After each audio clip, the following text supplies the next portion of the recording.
Now let's look at part C of this question.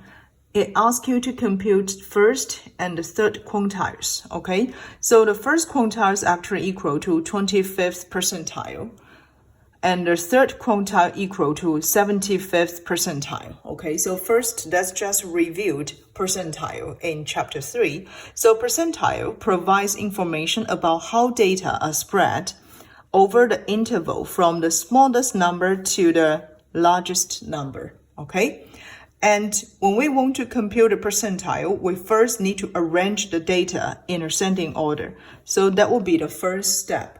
Arrange all the numbers here, or all the observations here, in the ascending order.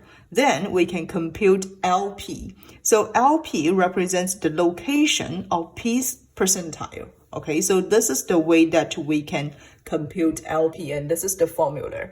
So let's first arrange all those data in the ascending order, okay? So we already done this part in part 1, right? And here we just need to arrange those numbers in the ascending order. So we'll start with 0, and then 2, 2, 3, 4, 6. Okay, so now we have 6 position, right? And then for the first quantile, it will be the 25th percentile. So what we need to do for first quantile,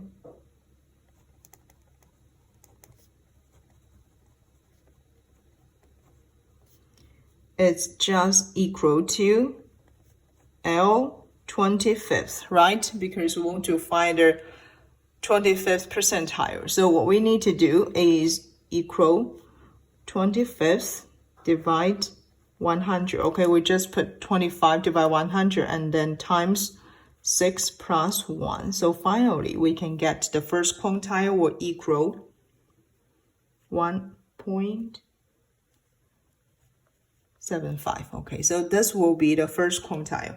How about the third quantile? So the third quantile,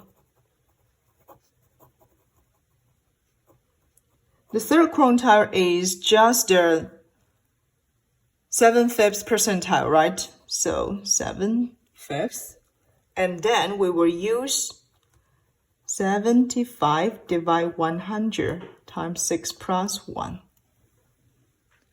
So finally, we can get the answer for the third quantiles will equal 5.25.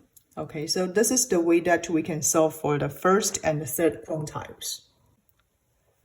Now let's look at part D of this practice question. It asks to compute the z-score for the month of May and June.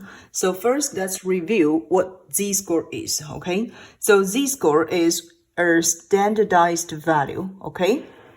And it is also interpreted as the number of the standard deviation xi from the mean x bar, okay, from the sample mean x bar.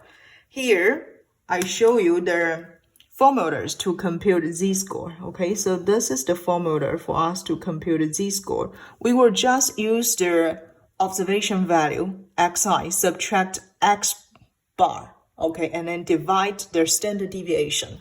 So from this formula, zi, or what we said, the z-score could be larger than 0 if xi larger than the sample mean x bar. It could also equal to 0 if these two values equal each other, okay, xi equal x bar.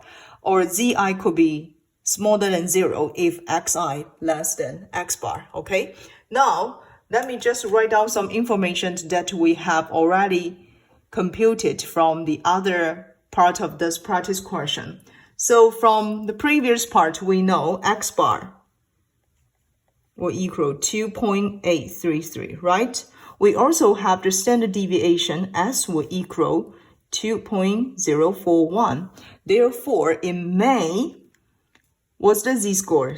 So the z-score for May, I will just put z and then put 5 here, okay? It will equal to xi in May equals 6.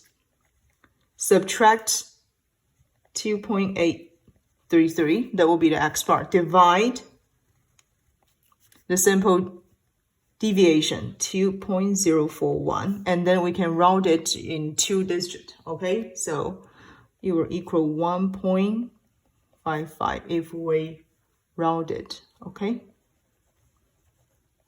we can also compute the z-score in June. So z6 will equal 0 because the numbers of the engineers hired in June equal 0. Okay, subtract sample being 2.833 and then divide the standard deviation 2.041. We can get the z-score in June will equal negative 1.39 if we round it. Okay, so from here you can notice z-score could be larger than 0, could be less than 0. Okay, it could also possible to be 0 if xi equal x bar. Okay, so those are the 4 parts from the first practice question of chapter 3.